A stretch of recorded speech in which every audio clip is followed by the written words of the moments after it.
Welcome to our channel. Before we get started, please consider liking and subscribing so we can bring more stories like this to you. I never expected a simple rental arrangement to evolve into a full-blown nightmare, but I guess that's what happens when you lease from a self-proclaimed Karen. My partner, Lily, and I had been searching for a cozy place to settle into after relocating for my new job. We found an older duplex advertised at a fantastic price online. The ad read, "Charming two-bedroom with a classic English cottage feel, perfect for retirees or couples. Responsible landlord on site." The photos looked respectable, and the landlord, Karen, included a phone number with a friendly note, "I love meeting new tenants, call me anytime." When we arrived to tour, Karen greeted us with an eager grin. She wore pastel clothes, sported a chunky pearl necklace, and she kept her hair in that signature Karen cut everyone jokes about. We were so focused on the house's old-world appeal, arched doorways, a delightful garden out front, that we didn't catch the red flags until much later. She seemed sweet, if a bit over-enthusiastic, demanding we call her Ms. Karen and gliding us through every corner like a real estate agent on a mission. She prided herself on how well she maintained the place, though the property looked like it needed a major update. Still, the rent was within budget, and the proximity to my job was fantastic. Karen promised she lived in the other half of the duplex but never intruded on her tenants' privacy. Her only request was that we be mindful of the historic nature of the building. Over the next day, Lily and I talked it over. The quirks seemed manageable at the time, an older structure, slightly squeaky floors, and the occasional creaking pipe. What could go wrong? The location and price made it a done deal, so we signed a one-year lease and moved in within the week. Almost from the moment we unpacked, odd notes began appearing under our door. The first, written in pristine cursive on pink stationery, read, "Hello, I noticed you placed a doormat outside. The lease does not say you can change curb aesthetics. Please remove it." It seemed innocent enough. Some landlords are just particular. We shrugged it off and removed our cheerful welcome, mat, though we couldn't figure out why it was a big deal. Things escalated when we came home one evening to find Karen on our porch, staring at our newly planted flowers.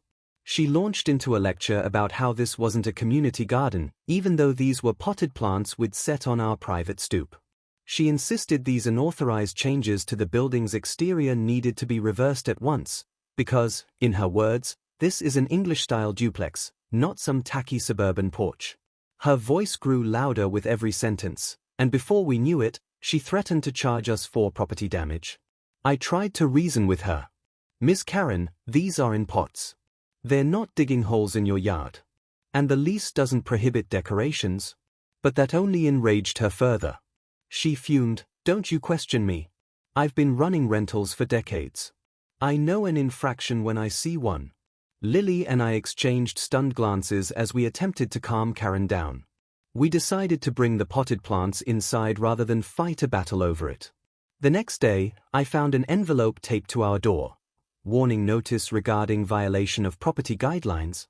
It was typed in large, bold letters, referencing some obscure lease clause about preserving historical authenticity. The kicker, this was accompanied by a fine. An actual demand for $50 as damages. Lily and I were both furious and baffled. The lease didn't mention any petty penalties like that, so I suspected she was just making things up to maintain control. At this point, we started to realize that living next door to a Karen might entail a constant barrage of rule changes, notes, and knockdown arguments. But it was only the beginning.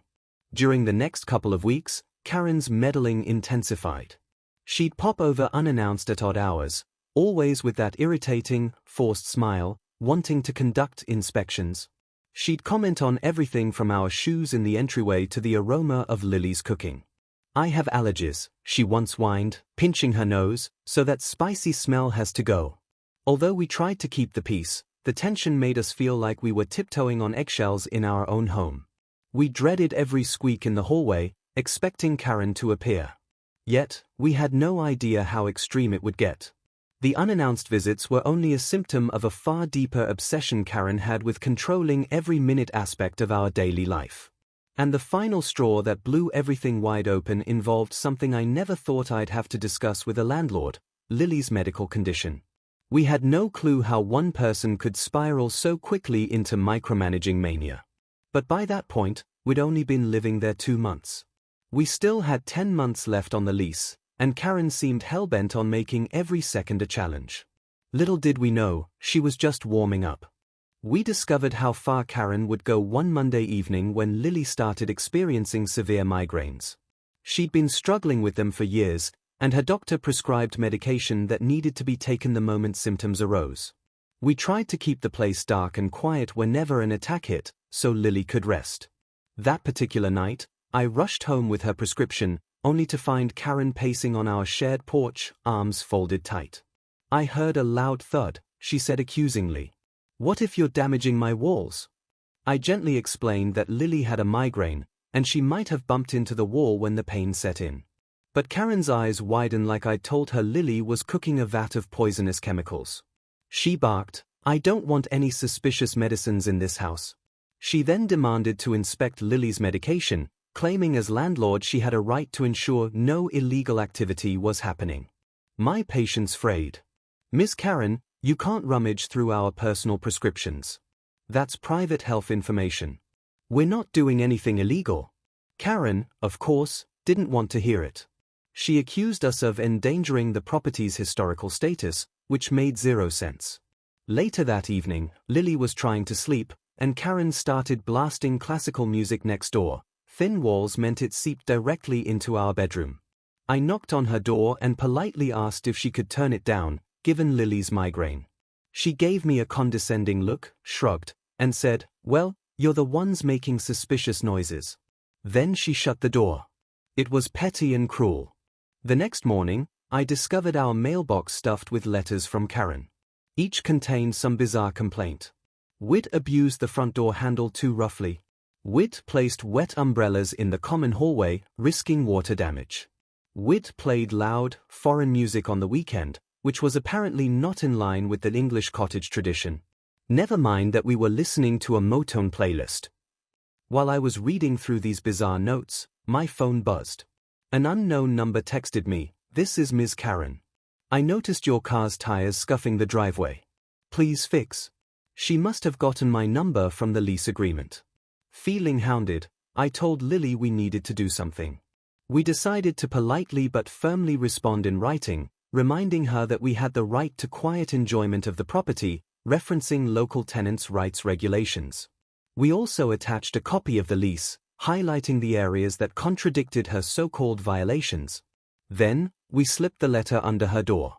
Instead of calming down, Karen turned her anger up a notch. She confronted us in the front yard. "I see you two have time to write me a letter. Perhaps you should spend that time learning the rules." She rattled off some random building codes she claimed we'd violated, something about old houses requiring a peaceful environment by 8 p.m. Another was about unauthorized medications. She sounded absolutely unhinged. When Lily tried to walk away, Karen hissed, "You'll regret signing that lease." She glared at me as if I were a trespasser in her domain. At that point, we realized that we were dealing with more than just a meddling landlord. This was a person whose sense of control bordered on obsession. By the following week, new messages started appearing on the walls of our shared hallway, literally taped up signs with typed bullet points. They included ridiculous house rules, such as requiring residents, meaning us, to notify Karen of all visitors 48 hours in advance, or stating that all cooking must be completed by 7 p.m. Lily tore one of the signs down in frustration, only to find another posted in its place the next day. It felt like we were living in a twisted alternate reality.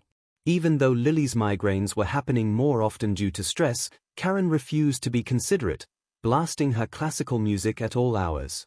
She paced through the shared backyard, muttering about how guests never appreciate the effort it takes to preserve a historic gem. Things took a turn for the worse when Karen threatened legal action. She slid a letter under our door, emblazoned with the words "eviction notice" in bold red ink. The official-looking document cited multiple lease violations, but had no real legal standing or stamps from a court. It was basically a typed page with her signature scrawled at the bottom. Still, the letter left us both shaken. Could she just kick us out? We had nowhere to go on short notice, especially given Lily's health challenges. We called our local housing authority to ask if a landlord could unilaterally post an eviction notice for trivial complaints. The representative told us that only a court or a municipal judge could issue a valid eviction. He advised us to keep a record of everything, every note, text, and sign. We started a file. We even took pictures of the signs on the hallway walls, along with timestamps of her unannounced visits. I figured Karen wouldn't be thrilled we were building a paper trail, but I never expected her next move. The following weekend, the police showed up at our door. 2 officers, looking a bit uncomfortable, explained that Karen had called them about ongoing domestic disturbances in our unit. We were floored. We'd never had a major argument or made any commotion, aside from Lily's occasional stumble during a migraine. One officer took me aside while the other talked with Lily. I could see the embarrassment on their faces. There was no evidence of any fight, no sign of anything illegal. They were just responding to a call. After a short conversation, they apologized for the inconvenience. Before leaving, one officer whispered, "She's made multiple calls this week. We're required to check, but we see what's going on."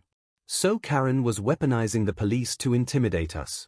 That was the point we realized we might have a full-scale legal battle on our hands. Our once charming duplex was now an Orwellian nightmare, where every move we made was under scrutiny, every personal moment invaded by Karen's meddling. And we feared the worst was yet to come. We arranged a free consultation with a local attorney who specialized in landlord-tenant disputes. We provided our thick folder of evidence, the typed letters, texts, the bogus eviction notices, and the police report. The attorney's eyes widened, and he informed us that Karen was engaging in textbook harassment and possibly violating our privacy rights. If we wanted to break our lease without penalty, he believed we had a strong argument. Plus, we could file a suit for damages due to her harassment. The challenge was that legal proceedings could be long and expensive, and we still needed a place to live in the meantime. Lily and I weighed our options. On one hand, we could try to stick it out and gather more evidence to ensure a slam-dunk case if Karen tried anything else.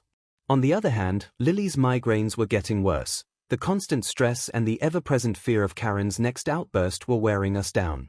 In a twisted sense, Karen must have caught wind that we were seeking legal advice. She started doubling down on her Karen tactics. One morning, we woke up to find she'd installed a makeshift lock on our communal basement door without warning us. We usually stored some boxes and Lily's art supplies there, stuff that didn't fit in our unit. Now, we couldn't access any of it.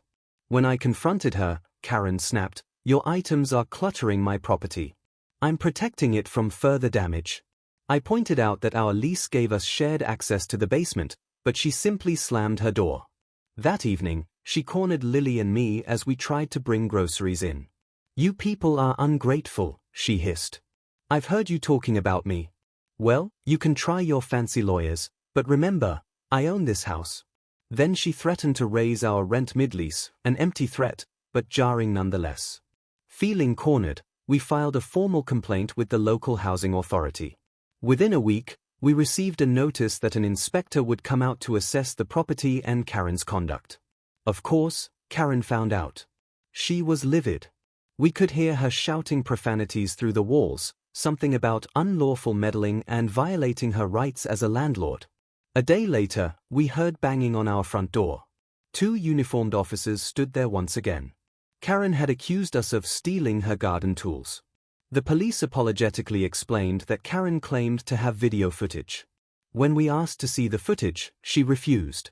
The officers left again without taking any action, presumably realizing this was part of her intimidation campaign.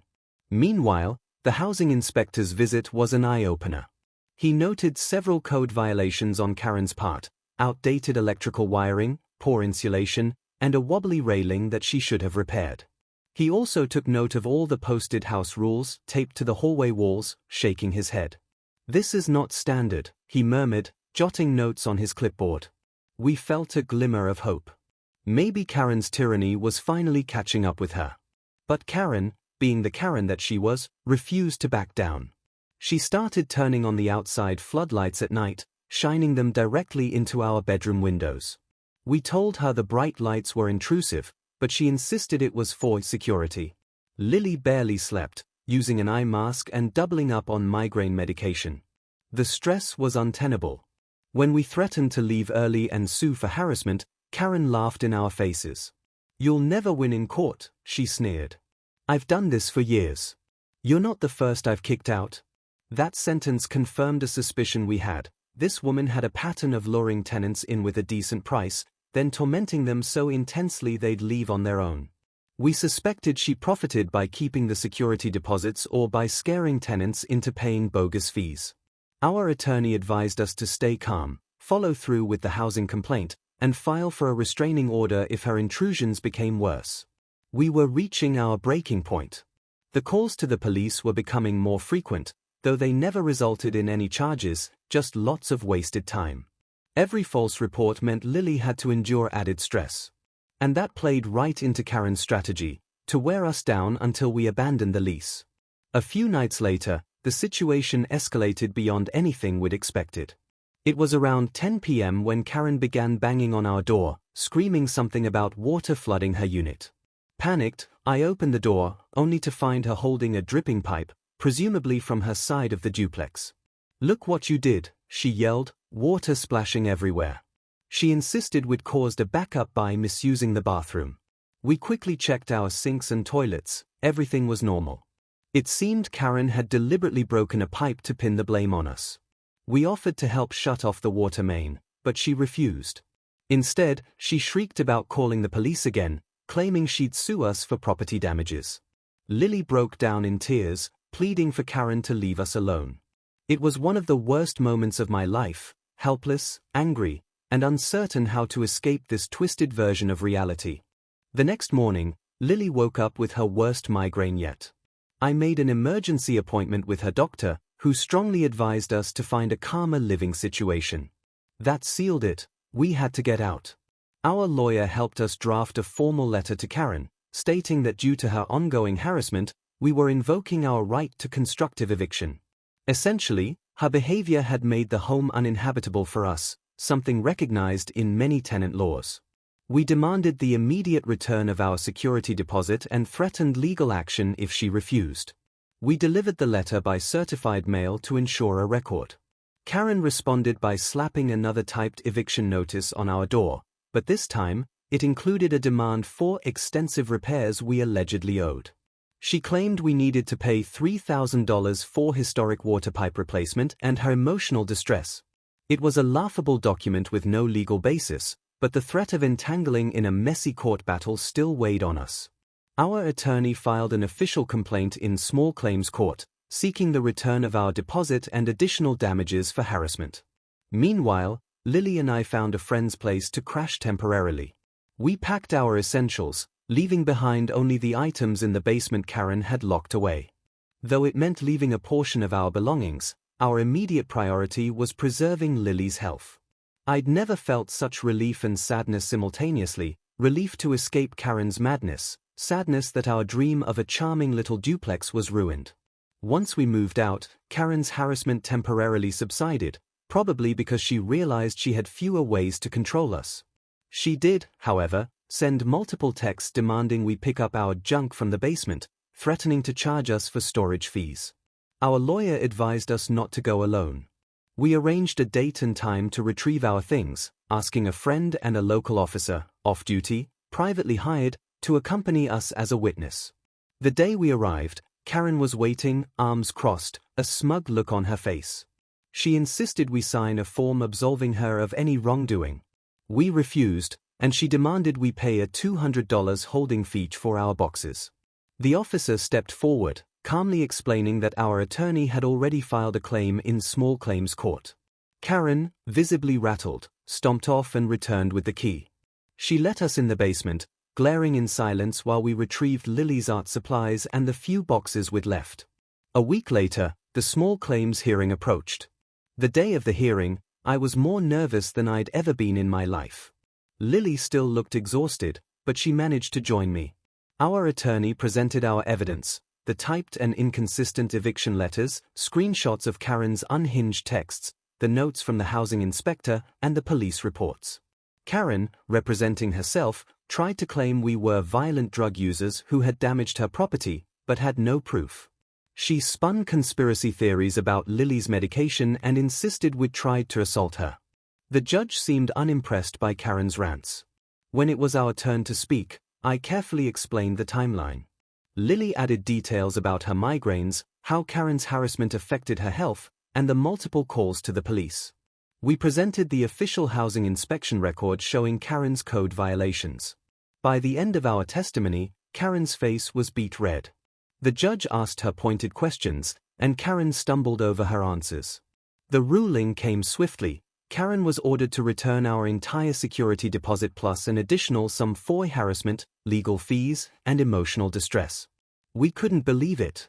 That afternoon, we celebrated with our attorney over coffee. While the financial compensation helped offset some of our costs, the real victory was the validation that Karen's behavior was unacceptable and illegal. In the weeks following, we heard rumors from neighbors that Karen had harassed previous tenants in similar ways. Several had left mid-lease, losing their deposits. We considered sharing our story online, on a local renters forum, or even on Reddit. We felt an obligation to warn others. Ultimately, Lily posted a thorough account of the ordeal, complete with tips on documenting evidence and standing up for your rights.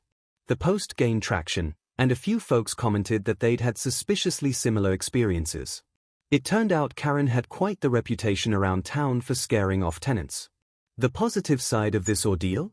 We found a lovely apartment across the city in a modern complex with a friendly, responsible landlord who valued our comfort. Lily's migraines improved once we escaped the perpetual stress zone. Sometimes we still pass by that old duplex, an architectural gem overshadowed by the controlling nature of its owner. If I'd known then what I know now, I would have run the other way the moment I saw that forced smile and those typed rules. Looking back, it's surreal how quickly a simple landlord-tenant relationship can spiral into a nightmare when someone wields their power with malicious intent. For anyone reading this, my advice is to trust your instincts. If a landlord starts micromanaging or issuing bizarre demands, document everything. Don't be afraid to stand up for your rights. And, most of all, don't let a Karen bully you into thinking she holds all the cards. The law is designed to protect both parties, and in many cases, justice can prevail, even against someone who believes they are invincible.